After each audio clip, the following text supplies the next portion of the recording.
2 దినముల నుంచి కూడాను For the last 2 days, ఇవి తయారు కావడానికి for this to emerge, నా శరీరం అంతా కూడాను మ్యాగ్నెట్ గా అయిపోయింది. the whole body of Bhagavan has turned into a magnet.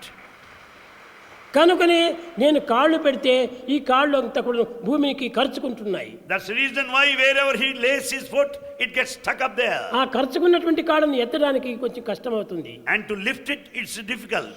ఎక్కడ నడిస్తే అక్కడ అంతా కూడా ఖర్చుకుంటుంది. Wherever he walks, the feet get stuck up. దేన్ని ముడితే అదంతా ఖర్చుకుంటుంది. Whatever he touches, it will అనగా get ఈ adhered మ్యాగ్నెట్ to. అనేటువంటిది అందరి యందు కూడాను ఈ విధంగా ఉండదు.